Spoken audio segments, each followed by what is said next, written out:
The Alliance for the Chesapeake Bay's River Sojourns were popular, crowd-pleasing adventures that allowed for sojourners to get dirty, get wet, and have fun while learning about local waterways and their surrounding communities. These week-long paddling trips connected the public with the land and water to provide meaningful bay experiences that many participants, both young and old, will always treasure. Canoeing or kayaking on the water and camping in rustic conditions along the way allowed an opportunity for participants to immerse themselves in the river environment.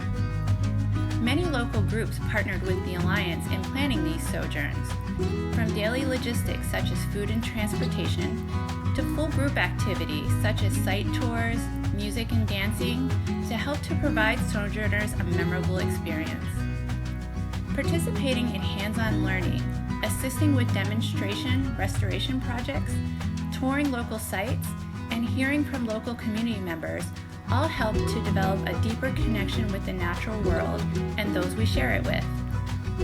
River Sojourns often provided the initial spark into the journey of watershed stewardship for many sojourners who came away from the trip with ideas for what they can do themselves to help restore and protect this precious resource that is collectively the Chesapeake Bay watershed. The Alliance's first river sojourn started on the mighty Susquehanna, which seems fitting as it is a significant contributor to the Chesapeake Bay, supplying 50% of the bay's fresh water. The success of the Susquehanna sojourn inspired a number of offshoot sojourns on tributaries throughout Pennsylvania. The Alliance expanded their river sojourns into Maryland and Virginia by adding trips on the Patuxent, Potomac, and James Rivers.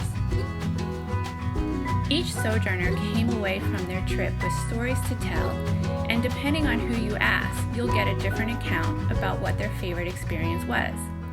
It could have been getting stuck in a downpour and huddling together along the shore under the overhang of some trees and swapping stories with newfound friends. It may have been participating in a terrapin release and watching the baby terrapins scurry along the sand. It may have been shooting a level 3 rapid for the very first time and nailing it. Whatever the experience, each person added to their personal adventure collection. For me, my experiences were a little different than most participants. It was up to me as coordinator to make sure that things ran smoothly and everyone's needs were met. But that doesn't mean there wasn't time for fun too. On one Patuxent sojourn trip, I met a family, a father with his 2 sons. Never one to back down from a good water fight, I would often take them all on in a fierce battle of water domination. Retaliation came in the form of a frog in my tent. Little did they know that I happened to like frogs. Speaking of tents, I had this monstrosity of a tent. It was an 8-person, 4-room deal. It was so big, it was dubbed the Taj Mahal of the sojourn. One evening I came back to my tent after taking care of a few logistical details to find that this family had turned my tent around so that the door back to the shrubbery behind it and I couldn't get in. In doing this, they bent one of the poles. Now, whenever I use the tent, and I still do, I think of this family and how much fun we had together during that week. I hope those 2 boys do the same when they see a frog or get splashed on their next paddle. In the spirit of connecting with nature, I would encourage you all to just get outside. Take your family, take your kids, take your friends, take your dog, and just head out. Go for a walk around the neighborhood, bike around a lake, hike through a woodland path, paddle your local river. The choice is yours.